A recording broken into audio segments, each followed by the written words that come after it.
을 기러라. 근데 다른 말로 하면 생각하며 살라, 그런 뜻입니다. 근데 생각하며 살라 이렇게 적으면 또 설교 제목으로는 좀 이상한 것 같아서 이렇게 적었는데, 실은 더 길게 하면 생각의 우물에 지혜의 샘물을 퍼 올려라, 그런 내용이죠.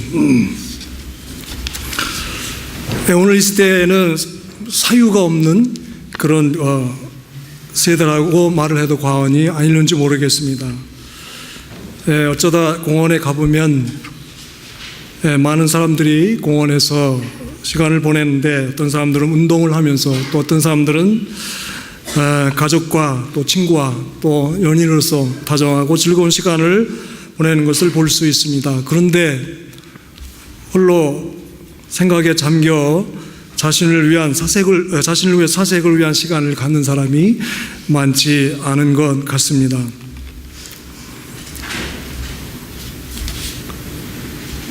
파스칼은 인간을 생각하는 갈대다, 이렇게 말했죠. 파스칼이 남긴 방세를 보면은, 방세는 단편의 글로 되어 있는데 924편이라고 하는 그런 분량으로 되어 있습니다. 이 방세는 파스칼이 병고와 금욕에 4년 동안 쓰여진 정신의 산문이라고 볼 수 있습니다. 그는 35세에 병고를 짊어지고 수도원으로 들어갔습니다.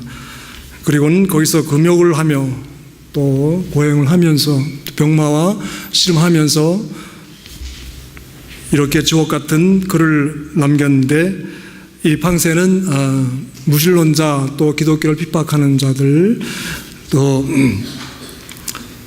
기독교를 반대하는 자들을 향해서 기독교를 옹호하는 그런 기독교를 변증하는 그런 글로 쓰여진 명상집이라고 할 수 있습니다. 이것은 프랑스 정신의 최고봉이라고 일컬어지는데, 바로 미완성의 성전이라, 이런 다른 이름도 붙여지고 있습니다. 이 방세에 보면은 인간 한 줄기 갈대와 같다고 했습니다. 그러나 생각하는 갈대다.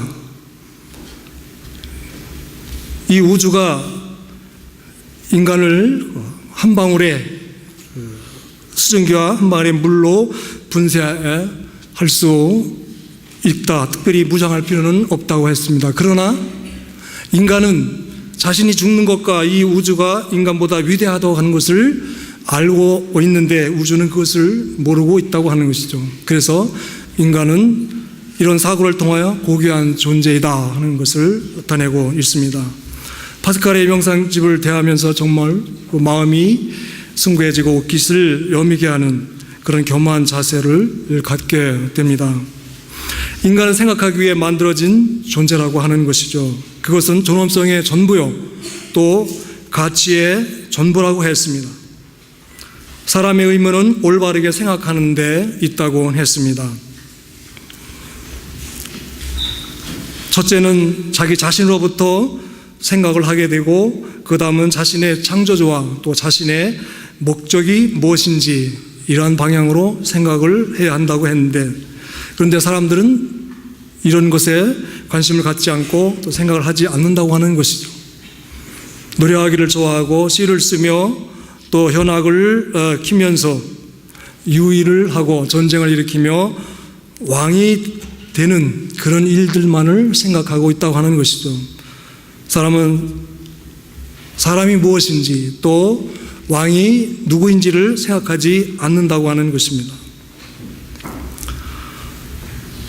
파스칼은 인간을 세 종류의 부류로 나누었습니다. 첫째는 신을 발견하고 이에 봉사하는 그런 이들이 있고, 두 번째는 신을 찾긴 찾지만 발견하지 못한 이들이 있고, 세 번째는 신을 아예 찾으려 하지 않는 사람이 있다고 했습니다. 첫 번째 사람은 도덕적으로 부합해서 행복한 삶을 누리고, 세 번째 신을 발견하지 하려는 사람은 불행한 사람이라고 했습니다. 왜냐하면 도덕적으로 부적합하기 때문이죠. 그러나 신을 발견하려고 하지만 발견하지 못한 이들은 불행하지만 그래도 도덕적으로 부합된 삶을 산다고 했습니다. 여러분, 우리는 어떤 종류의 사람에 속해 있습니까?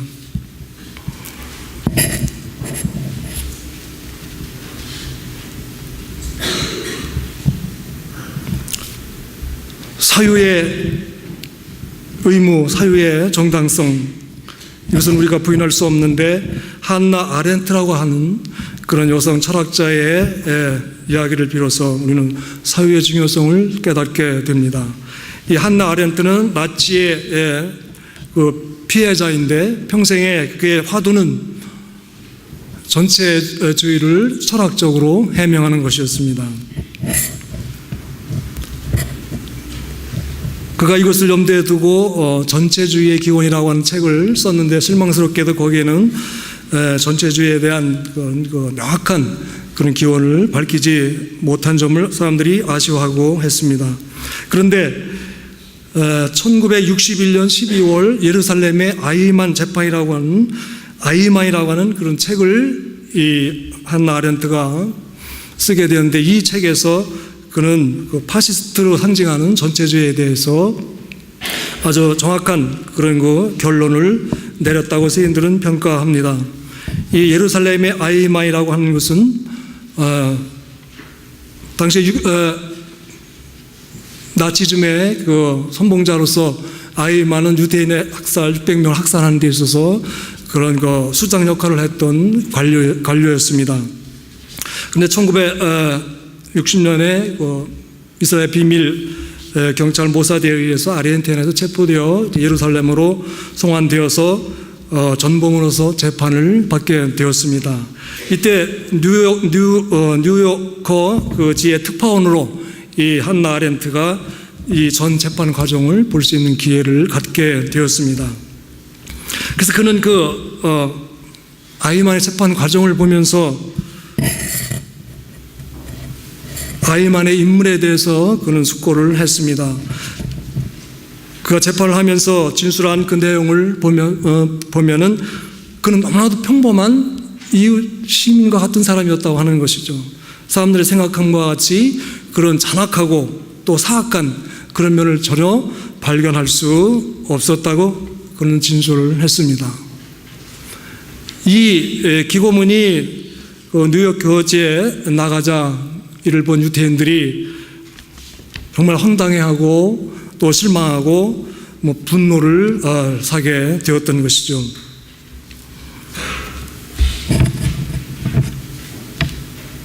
그렇지만 한나 아렌트는 저렇게 평범성을 가진 사람이 전대미문의 그런 600명이나 학살하는 그런 인류의 죄악에 어떻게 관여했으며 어떻게 이런 죄악이 일어날 수 있을까, 여기에 관심을 갖게 되었습니다.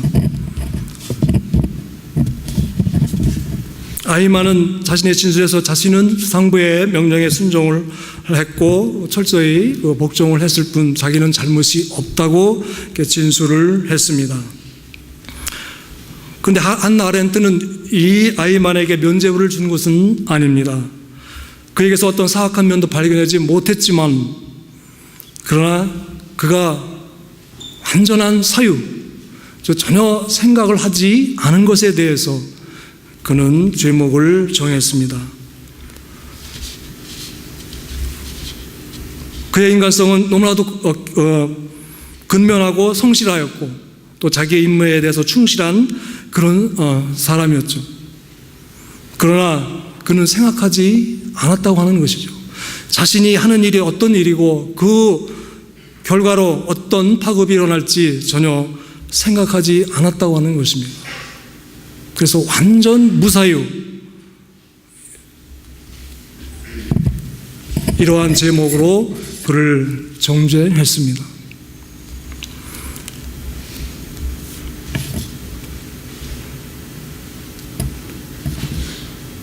우리 인간 속에서 존재하는 모든 악을 합친 것은 바로 이렇게 순전한 무사유가 이런 악보다도 더 큰 파멸을 이끌어낼 수 있다고 하는 것이 그는 예루살렘에서 배울 수 있는 교훈이었다고 설명했습니다. 생각하지 않는 것, 이 무사유가 이렇게 엄청난 죄악과 파멸을 가져올 수 있다고 하는 것이죠. 만약에 아이히만이 히틀러가 아닌 선한 그런 인격자의 그런 지도 아래 있었다면 그는 법정에 설 일이 전혀 없었다고 하는 것이죠. 아렌트는 계속해서 말합니다. 더불어 살아가는 삶에서 사유란 하지 않아도 상관없는 그런 권리가 절대 아니라고 하는 것이죠. 반드시 수행해야 할 그런 의무라고 강조를 합니다. 여러분들은 바쁜 세상 속에서 어떻게 한가하게 생각하며 살아갈 수 있느냐 이렇게 반문할지 모르겠습니다. 그러나 여러분, 바쁜 삶일수록 우리는 한가한 시간을 가져야 합니다. 우리의 육체가 피곤하면 휴식이 반드시 있어야 하듯이 우리가 정신없이 바쁘게 살아가는 이 와중에서 우리는 생각할 수 있는 그런 여유로운 시간을 가져야 한다고 하는 것입니다. 여러분, 막스 베버를 잘 알죠. 그는 프로테스탄트 윤리와 자본주의 정신이라는 책을 써서 그 자본주의를 태동하게 하는 그런 기초를 세운 사람입니다. 분업화와 전문화의 과정을 통해 구조화된 사회가 바로 현대 사회라고 하는 것이죠. 이런 사회가 심화될수록 사람들은 점점 자기 자신에 몰두하고 자기 자신이 하는 일이 무엇인지 반성하지 않고 거기에만 전념을 한다고 하는 것입니다. 또 이웃과의 그런 연계를 하지 않는다고 하는 것이죠. 오늘 우리들 수많은 사람들을 스쳐 지나가지만은 정말 그들과 진정한 만남이 없습니다. 진정한 소통이 없다고 하는 것이죠. 철저히 군중 속에 고독한 삶을 살아가는 것이 바로 오늘 현대인이라고 하는 것입니다. 여러분, 우리는 성서에서 생각 없이 살아간 그런 예들을 찾아볼 수 있습니다. 하나님께서 창세기에 보면은 에덴 동산에 선악과를 드셨다고 했습니다. 여러분, 선악과의 의미는 무엇이겠습니까? 그것은 다름 아닌 인간은 바로 고귀한 존재라고 하는 것을 나타내 보이는 것입니다. 왜 그렇습니까?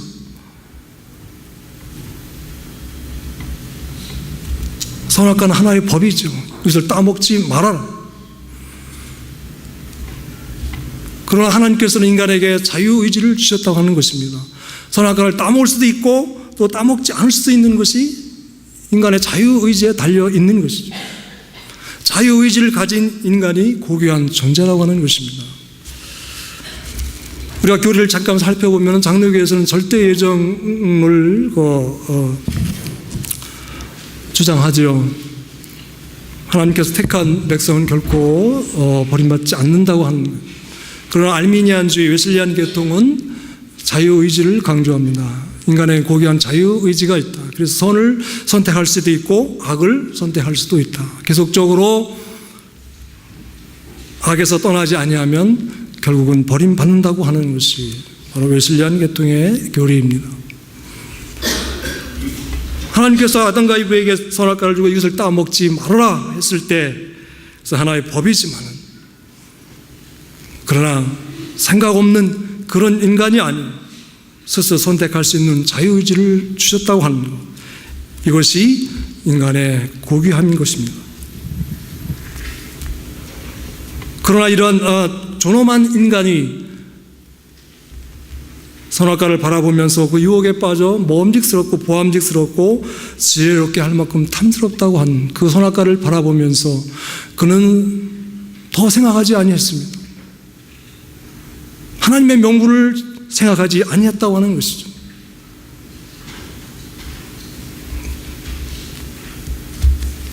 그 하나님의 명분을 생각했다면 어떻게 그 하나님의 법을 어길 수 있습니까? 어떻게 선악과를 따먹을 수 있었겠습니까?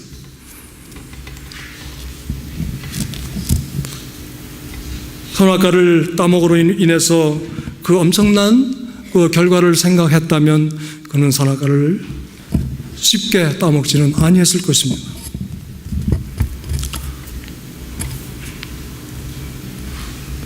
사유가 없는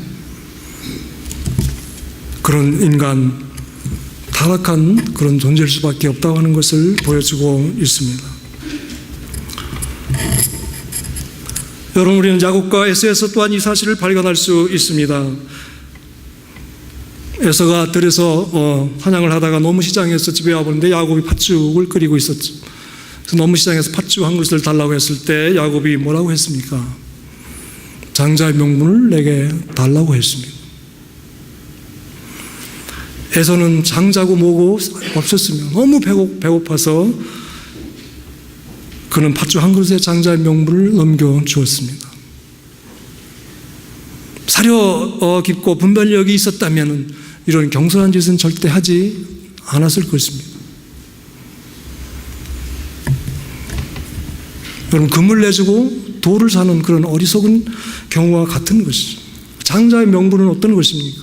말할 수 없는 어마어마한 축복의 권리입니다. 다시 말하면 하나님의 명분이, 하나님과의 계약이죠.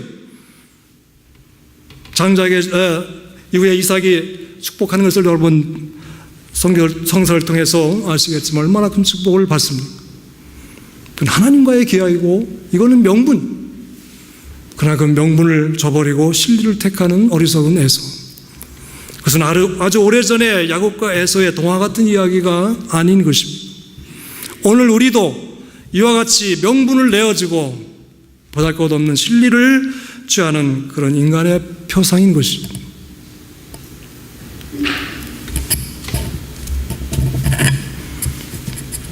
하나님을 택한 백성, 이스라엘 백성은 제사장 나라의 거룩한 백성이라고 했습니다. 명분입니다. 고귀한 명분이죠.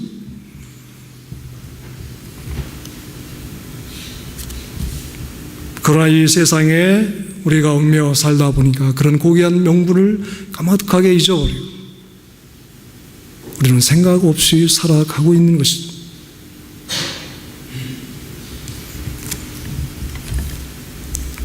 하나님 나라 백성, 거룩한 제사장 나라의 백성은 하늘에 잇대어 사는 그런 구별된 백성입니다.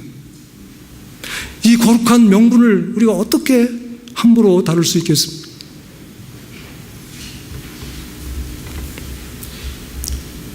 우리가 이와 같이 사유가 없다면, 생각이 없다면 우리에게 아무리 고귀한 것이라도 우리는 쉽게 버릴 수밖에 없다고 하는 것.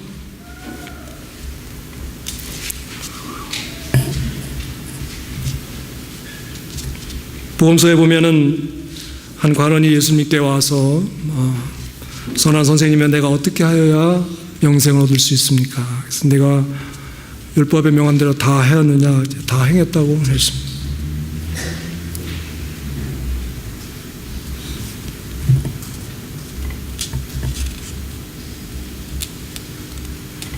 하나님의 율법이 무엇입니까?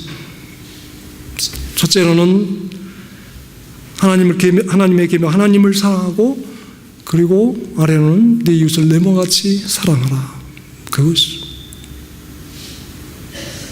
선한 사마리아 사람의 비유를 예수님께서 말씀해 주시면서 너도 가서 이와 같이 행하라 했습니다.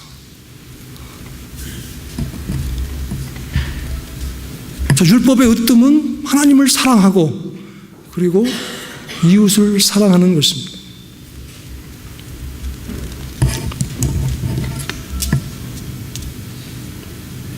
우리가 그리스도 안에서 더 나아가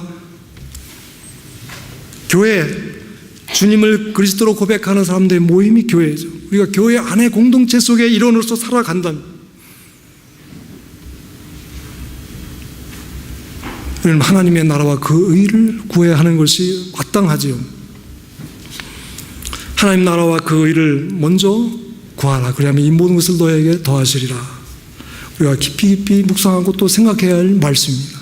그러나 쉽게 우리 마음에 다 오지를 않지요. 하나님 나라 어떤 것입니까? 그 의는 어떤 것입니까? 그래서 묵상을 해야 돼요. 저는 우리 청년들에게 가끔씩 아주 특이할 만한 질문을 던집니다. 본문을 읽고 자, 여러분들 같으면 어떻게 설교하시겠습니까? 이런 질문을 합니다. 왜 그렇습니까? 자, 여러분 지난 주일 제목 기억하시고 또 성경 본문 기억하시고 말씀 기억하세요? 다 잊어버리셨죠? 대부분. 자, 이것은 우리가 말씀을 듣고 아멘 하고 기쁨으로 받아들였는데 교회 문을 나서는 순간 다 잊어버리죠. 자, 예수님께서 비유로 말씀하신 것 같이 돌짝밭에 떨어진 그런 씨앗과 같은 것이죠. 들을 때는 기쁘고 감동이 있는데 열매를 맺지 못해요. 돌아서면 잊어버린.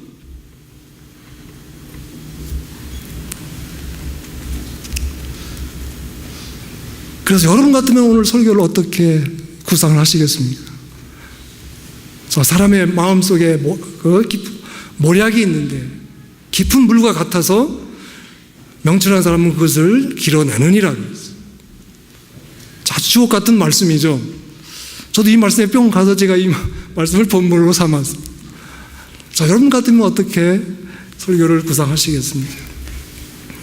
이 말씀은 말씀을 가지고 부여안고 씨름을 하라고 하는 거죠. 묵상하고 또 묵상하고 생각하고 또 생각하고 그래야 내 것이 되는 거죠.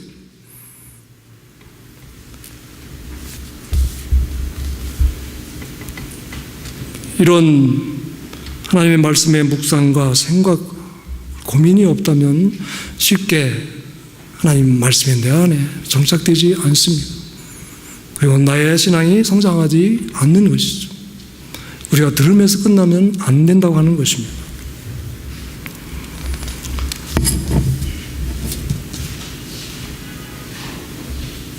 자, 하나님의 나라는 그 예수님께서 선포한 하나님의 나라는 다름 아닌 서로 사랑하라 하는 것입니다. 우리가 율법에 다른 많은 계명도 있지만 가장 근간이 되는 것이 하나님을 사랑하고 이웃을 사랑하라 하는 것인데, 여러분, 우리가 하나님을 믿고 하나님을 사랑하는 것과 우리가 하나님을 아는 것과의 사이는 얼마나 긴 그런 거리가 있는 것입니까? 여러분, 남녀가 사랑에 살아가면서 불행해지는 이유가 무엇이겠어요? 사람들은 사랑하면서 알려고 해요. 그러나 살아보면은 여기저기 차이가 있고 또 의견 충돌이 있게 되죠.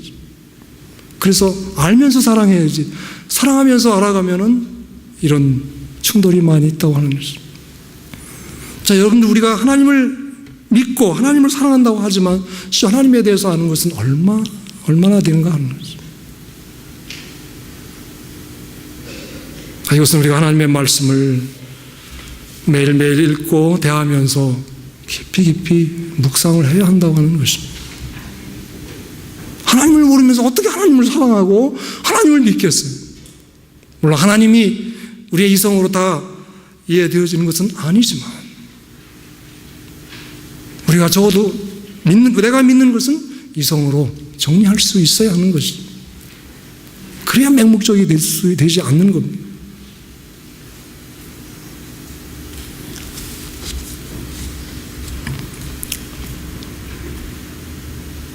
하나님의 말씀을 매일매일 읽으면서 그 말씀에 주옥 같은 지혜의 말씀을 여러분 퍼올리시기를 바랍니다.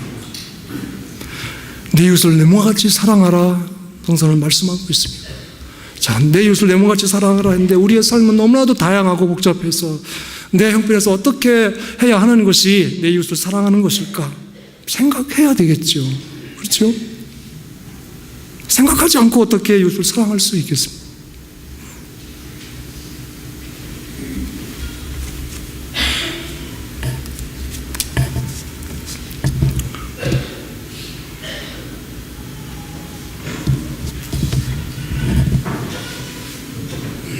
많은 사람들이 스쳐 지나가고 또 지나가지만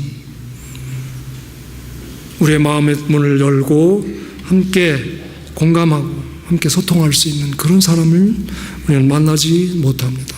우리가 심지어 교회 안에서 이런 현상이 일어난다면 얼마나 불행하겠습니까? 너희가 서로 사랑하면 내 제자인 줄 알리라 우리 주님께서 말씀하셨습니다. 우리 사랑하는 갈릴리 교회 여러분들, 우리가 그리스도 안에서 한 형제요 자매인 것을 감사하게 생각을 하며 이 교회 안에서부터 자그만 그런 사랑을 실천해 나갈 수 있기를 바라겠습니다.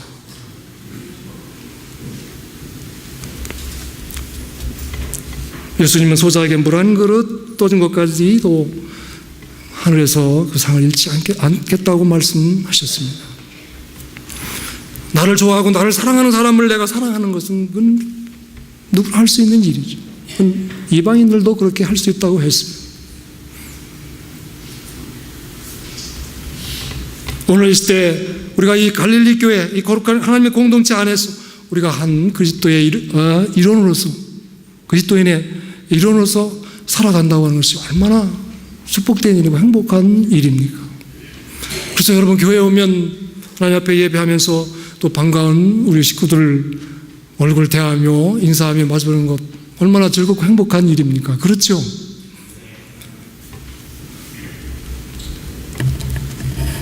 그리스도 안에 서로 평강을 기원하며 사랑을 나누고 서로 복도 주고 배려하고 힘을 주는 그런 사랑의 공동체. 이런 공동체가 될 때 교회 안에서뿐만 아니라 교회 밖에서도 우리는 사랑의 삶을 실천해 나아갈 수 있습니다.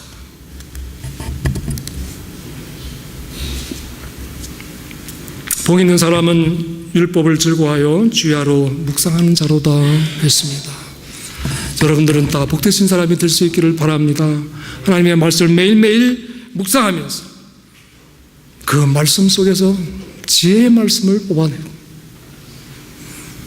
또 그 말씀을 나의 삶 속에서 적용시키면서 여러분 생각의 우물에서 정말 깊이 있는 지혜의 샘을 끄집어내어 여러분들의 삶이 더욱 풍성해지는 그런 복된 삶을 살아갈 수 있기를 바라겠습니다. 기도하겠습니다.